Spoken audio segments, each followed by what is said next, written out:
Hello guys, कैसे हैं आप लोग? आशा करते ठीक ही होंगे। मैं आपको दोस्त के कान्हा और आप देख रहे हैं कान्हा इलेक्ट्रॉनिक्स इंजीनियर्स।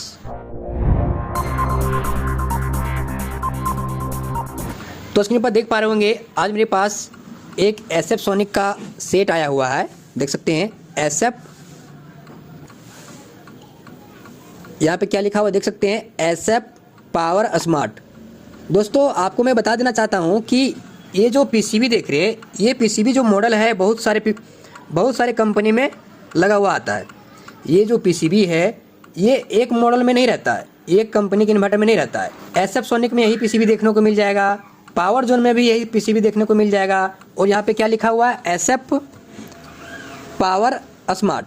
ठीक है, तो बहुत सारी कंपनी ऐसी है जो ये पीसीबी को यूज कर रही है। और इसी में दो मॉडल पीसीबी आता है, एक इसी में आता है सोलर वाला, ये विदाउट सोलर वाला है। सोलर वाला पीसीबी में एक और यहाँ पे जैक देखने को मिलेगा आपको। ठीक है, यहाँ पे जैक नहीं है। और सोलर वाला में एक किट छोटा सा सोलर के लिए यहाँ पे कंट्रोलर लगा रहता है हीट सिंक के ऊपर। तो ये विदाउट सोलर पीसीबी है और ये पीसीबी बहुत सारी कंपनी में देखने को मिलता है। तो आज मेरे पास जो आया हुआ है वो एसएफ पावर स्मार्ट नाम से इन्वर्टर है और इसके अंदर ये पीसीबी लगा हुआ है। इसमें आपका 4 चैनल है, 96 पीसीबी है और चारों चैनल पे ड्राइव जनरेट करने के लिए दो 7390 आईसी लगाया गया है। 7390 दो ड्राइवर आईसी लगाया गया है, यही दोनों आईसी से चारों चैनल पे ड्राइव जनरेट करवाता है। ठीक है, तो दोस्तों इसमें एक्चुअली फॉल्ट क्या है, मैं सीधा जाता हूँ पॉइंट पे। जो फॉल्ट आया हुआ है इसका सोल्यूशन कहाँ से रहेगा, और इसमें एक यूनिक फॉल्ट है, शायद आपके पास नहीं आया होगा और आने वाले दिन में अगर फॉल्ट आ जाएगा आपके साथ तो शायद आप ये ठीक ना कर पाएँ, क्योंकि छोटा सा फॉल्ट है लेकिन दिमाग घुमाने वाला है। देखिएगा ध्यान से, इसमें हमने 12 वोल्ट कनेक्ट करके रखा है। यहाँ पे पॉजिटिव लगाया हूँ, यहाँ पे नेगेटिव मेरा कुछ इशू हो गया अंदर से, इसके लिए मैं बैटरी में डायरेक्ट लगाया हूँ। नेगेटिव देख सकते हैं यहाँ पे। ठीक है, नेगेटिव पॉजिटिव हमने यहाँ पे लगा के रखा है। और सामने आपको दिखाता हूँ यूपीएस ऑन करके।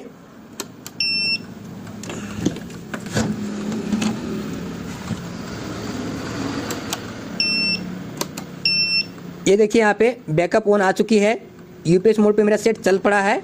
और ये आउटपुट देख सकते हैं 220 के आसपास दे रहा है, लेकिन हाफ डाउन हो रहा है। देखिए, और ध्यान से सुनने का प्रयास करिएगा तो मेन ट्रांसफार्मर पे मैग्नेट बन रहा है। कट कट कट, ध्यान से सुनिए आप। शायद आपको इस इन्वर्टर का धड़कन सुनाई दिया होगा, ढक ढक ढक ऐसे मैग्नेट करने का साउंड आ रहा है। तो इस तरह का प्रॉब्लम आपको दो ही कारण से आ सकता है। मेरा एक्सपीरियंस है इन्वर्टर में, इसके लिए मैं बता रहा हूँ, मैं अपना एक्सपीरियंस आपके साथ शेयर कर रहा हूँ। ऐसा प्रॉब्लम आपको दो ही कंडीशन में देखने को मिल सकता है, या तो ड्राइव सेक्शन में प्रॉब्लम रहेगा या तो आउटपुट में शॉर्टिंग रहेगा। या तो ड्राइव सेक्शन जो जनरेट हो रहा है ड्राइव उसमें मिस होगा, कोई कम ज़्यादा ड्राइव होगा, किसी चैनल में ज़्यादा किसी चैनल में कम, जिसके कारण से ये हाफ डाउन हो सकता है वोल्ट आउटपुट और मैग्नेट बन सकता है ट्रांसफार्मर पे। और दूसरा क्या, आउटपुट शॉर्टिंग। अगर आउटपुट में कोई शॉर्टिंग रहेगा तो भी ऐसे प्रॉब्लम देखने को मिल सकता है। ठीक है, तो मैं ये दोनों कंफर्म कैसे करूँगा कि किस में फॉल्ट है, कौन से सेक्शन में दिक्कत है। तो मैं एक आपको सीधा तरीका बताता हूँ। इसके पहले आपको मैं एक छोटा सा रिक्वेस्ट करना चाहूँगा कि अगर चैनल पे नहीं आए हैं, चैनल को सब्सक्राइब नहीं किए हैं, तो चैनल को सब्सक्राइब कर लीजिए, बेल आइकन को प्रेस कर लीजिए, ताकि हर नई वीडियो का अपडेट आपके फ़ोन तक नोटिफिकेशन के द्वारा मिलता रहे। ठीक है, तो दोस्तों यहाँ पे देख सकते हैं ड्राइव यहाँ पे 4 चैनल में है, 96 पीसीबी है, तो चारों चैनल में ड्राइव बनाया गया है 7390 आईसी के थ्रू। तो ड्राइव वोल्ट चेक करने के पहले मैं आउटपुट शॉर्टिंग में देख लेता हूँ कि कहीं पे कुछ दिक्कत तो नहीं है। तो आउटपुट का जो यहाँ पे मेन ट्रांसफार्मर पे 220 वोल्ट जनरेट हो रहा है और आउटपुट करके जो देगा यहाँ पे ये जैक पे देगा। ठीक है, तो ये यहाँ पे जो मेन ट्रांसफार्मर आउटपुट दे रहा है देख सकते हैं, यहाँ पे 3 तार है। ठीक है, ये मेरा न्यूट्रल है, देखिए ब्लैक वाला मेरा ये न्यूट्रल है, ये देखिए ये वाला मेरा न्यूट्रल है, और ये ब्लू वाला मेरा चार्जिंग का पॉइंट है, और ये जो पिल्ला जैसा दिख रहा है तार ये आउटपुट है। ठीक है, 3 तार है, न्यूट्रल चार्जिंग के लिए और ये आउटपुट। तो आउटपुट मेरे यहाँ पे आया हुआ देख सकते हैं ये वाला पॉइंट। तो इसको निकालने के लिए मुझे पूरा जैक को निकालना पड़ेगा, फिर देखता हूँ आउटपुट में शॉर्टिंग अगर होगा तो ये प्रॉब्लम सॉल्व हो जाएगी। ठीक है, ये हमने निकाल दिया और जैसा कि मैं देख पा रहा हूँ मेन ट्रांसफार्मर पे कोई मैग्नेट नहीं बन रहा है, कोई ढक ढक का जो प्रॉब्लम हो रहा था वो नहीं हो रही। धड़कन सुन लीजिए आप, देखिए आपको धड़कन कोई भी यहाँ पे आवाज़ नहीं आ रही, इसकी कोई धड़कन नहीं चल रहा है, ये अभी नॉर्मल हो गया। ठीक है, यहाँ पे नॉर्मल हो गया ये जैक निकालते ही, तो मेरा ड्राइव सेक्शन पूरी तरह से ओके है। ठीक है, देख सकते हैं यहाँ पे ड्राइव होल्ड पूरी तरह से ओके बन रही है। ठीक है, तो ड्राइव होल्ड पूरी तरह से ओके बन रही है और ये जैक निकालते ही मेरा प्रॉब्लम सॉल्व हो गया। ढक ढक का जो प्रॉब्लम कर रहा था वो कोई दिक्कत नहीं है, कोई इशू नहीं है। तो अब आप हमको बताइए कि प्रॉब्लम कहाँ है। या तो ये आउटपुट में प्रॉब्लम है, तो आउटपुट में यहाँ पे कोई पीएफ वगैरह नहीं लगाया गया है आउटपुट सॉकेट पे, जो पीएफ में शॉर्टिंग रहेगा।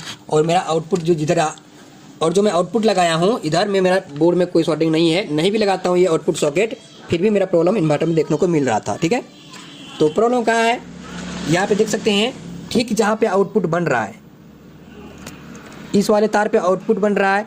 अब वहाँ से इनपुट होता, अब यहाँ से आउटपुट बन करके पीसीबी को दे रहा है, पीसीबी रिले के माध्यम से आउटपुट कर रहा है ये पिल्ला वाला तार से। ये देखिए पिल्ला वाला डायरेक्ट सॉकेट पे आया हुआ है आउटपुट के लिए। ठीक है, तो यहाँ पे इन हुआ, मेन ट्रांसफार्मर से 220 वोल्ट बन करके यहाँ पे इन हुआ ये तार पे, और आउटपुट यहाँ पे पिल्ला वाला तार से निकल रहा है। तो इसके बीच में क्या लगा हुआ है, रिले लगा हुआ है।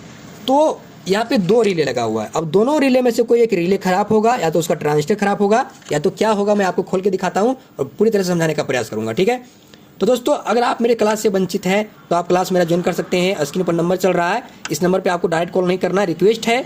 अगर क्लास करनी है तो व्हाट्सएप पे अपना एड्रेस डाल दीजिए, क्लास का इन्फॉर्मेशन आपको दे दिया जाएगा। आप मेरे इन्फॉर्मेशन सुन करके अगर संतुष्ट होंगे तो आप अपना पेमेंट करिएगा, सीट बुकिंग कराइएगा और अपना क्लास कीजिएगा। ठीक है, और अगर इन्वर्टर का ऑल पार्ट्स आपको चाहिए ओरिजिनल और सही क्वालिटी का, तो इसी नंबर पे आपका कैटलॉग बना हुआ है, कैटलॉग पे जाइए, अपना ऑर्डर बुकिंग कीजिए, आपका ऑल भारत के अंदर 5 से 6 दिन में डिलीवर हो जाएगा ऑल पार्ट्स। ठीक है, तो चलिए पीसीबी को खोलता हूँ, फिर आपको दिखाने का प्रयास करता हूँ कि रिले खराब है तो कौन सा खराब है और कैसे खराब है। तो फाइनली दोस्तों देख सकते हैं पीसीबी को हमने खोल लिया है। अब दोनों रिले में से कोई एक रिले खराब होगा, इसको चेक करने के लिए हमको पीसीबी से रिले को बाहर निकालना पड़ेगा, क्योंकि 12 वोल्ट देख के देखना पड़ेगा ऑपरेटिंग हो रहा है सही से या फिर शॉर्टिंग है। तो ऑपरेटिंग करने के लिए 12 वोल्ट मैं पीसीबी में नहीं दूंगा यहाँ पे, नहीं तो शॉर्ट सर्किट हो जाएगा।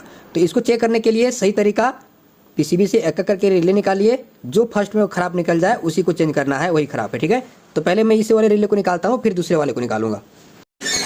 तो फाइनली दोस्तों देख सकते हैं यहाँ पे ये जो रिले है, ये वाला रिले देखिए, तो रिले नंबर 2 लोकेशन में रिले नंबर 2 है, और यही वाला रिले मैं फर्स्ट बार निकाला हूँ और यही रिले खराब हुआ है। ठीक है, अब आपको दिखाता हूँ खराब कैसे है।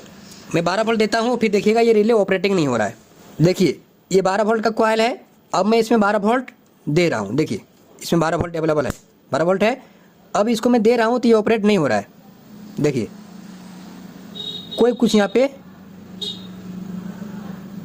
पे ये ऑपरेटिंग नहीं हो रहा है। ठीक है, ये रिले ऑन होना चाह रहा है लेकिन ऑन नहीं हो पा रहा है। देखिए अभी अगर ऑन होता तो मारता कट कट, लेकिन ऐसा कुछ नहीं हो रहा है।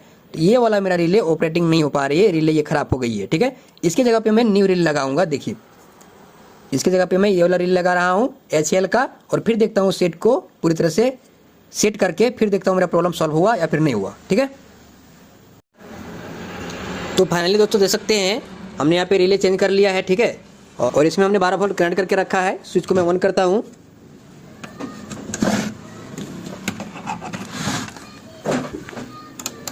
ये देखिए बैकअप ऑन आ गया है UPS 1, और सामने देख सकते हैं आउटपुट मेरा परमानेंट 210-20 जो भी है परमानेंट है, कम ज़्यादा यहाँ पे नहीं हो रहा है। और जो मैग्नेट कर रहा था मेन ट्रांसफार्मर से